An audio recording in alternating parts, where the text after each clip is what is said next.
Hey, what's going on, guys? Wanted to take a little bit of time to talk about something that's actually kind of really personal to me.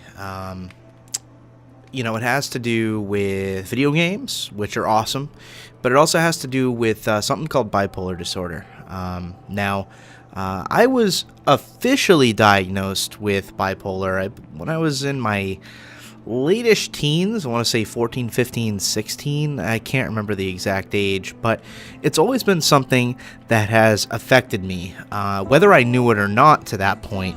I'd always get those feelings when you just felt down, but when I was around my friends, I was way more than down. It was a pretty awful experience. And well, I've been playing video games for, my whole life. It all started back on the regular Nintendo Entertainment System, playing Mario with my dad or my mom, and kind of just gradually grew from there. And they've always been something that have, what I believe, been a coping mechanism for something that I wasn't otherwise able to understand.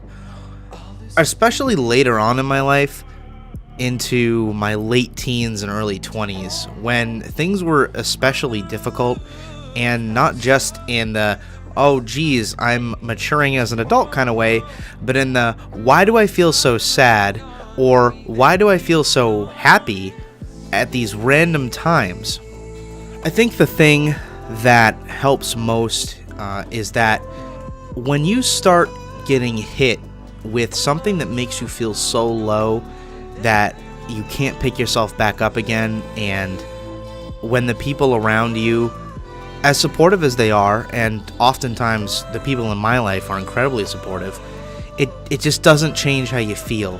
No matter what you do, no matter how hard you try to understand it, nothing helps you. It's like having a broken heart and just needing to get through it, not get over it. Because when you say depression, a lot of people kind of reel back and they're like, oh well, can't you just think happy thoughts and move on with it? Or they don't believe you, because there are people out there who do cry wolf and unfortunately kind of turn the whole depression thing into a joke. And for those of us who actually suffer through this, and trust me, I wish I didn't, it just makes it harder for people to understand, because they can't possibly understand because they don't feel that low. Or when they're at a point when they do, it's normal. It's a normal thing. Like if your girlfriend leaves you, or somebody in your family passes away, you've got these certain steps that you go through, and then you can kind of move on from that. And of course, certain things that hurt are always going to hurt. But for those of us who deal with depression on the regular, it can make everyday life a struggle. I know personally that there are days where I don't feel like I can get out of bed. There's days where when I'm at my job trying to do anything, it's just a struggle. I can't focus. All I can think about is I feel terrible and I don't want to feel terrible. So oftentimes when I'm home, I'll like to play a game or two, whether that's something like Uncharted or Final Fantasy or Kingdom Hearts back in the day. Each of these things, each of these different adventures, each of these crafted experiences can slowly pull me out of how I'm feeling and get me out of my head.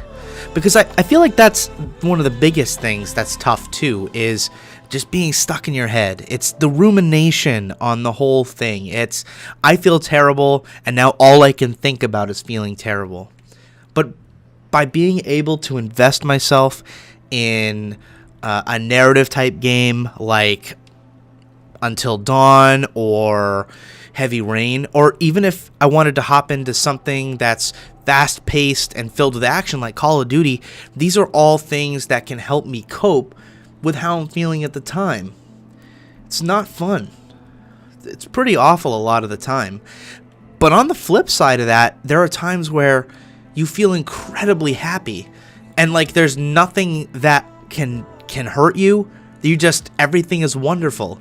And then you hit that wall, and now things just seem drab, even though at this point you actually feel feel normal, quote unquote normal. All of a sudden, everything around you feels so uninteresting. And not necessarily the people that you love, but things that you would have enjoyed normally, they just suddenly don't feel as good. And this can even affect things like playing video games. And that's what makes the whole bipolar disorder thing so difficult. Now, when I was diagnosed, I got diagnosed with bipolar type 2, which basically means it's not as bad as normal bipolar. Some people have it much, much worse than I do. And trust me, I feel for you out there. But what it does mean is that I'm always going to have to deal with this for the rest of my life. And there's no medication that is going to fix it. There's nothing out there that is going to suddenly make me feel better. I've been on different medications before, and if I could describe myself on those medications, it would be the color gray. Because many things, I guess, that would make me me just would never come out. And so, at this point in my life, I'm doing pretty good. I wouldn't say that I'm struggling with anything, but certainly the bipolar definitely plays a part in my life. Luckily, I do have people that are really supportive in my life and that try to help me get through these things as quickly as I can, because your state of mind also matters. And when you start to feel depressed like that, you can't, as I mentioned before, you can't really ruminate on it. You can't get stuck in your head. You got to be able to do something that trying to takes you out of the moment, puts you somewhere else, which is really the beauty of video games. Some people like books, some people watch movies, but for me, it's always been the interactive experience. It's just that's pulled me out of that. That's made me feel better. And I can think back to even when I was a kid. My parents didn't always get along the best, and sometimes being able to sit down and play a game of Final Fantasy VII would really take you out of the moment, take you out of the rough spot that you might be in. And if anybody out there knows what I'm talking about or knows how I feel, there are people out there that understand you. There are people that care about you, and there are people that love you.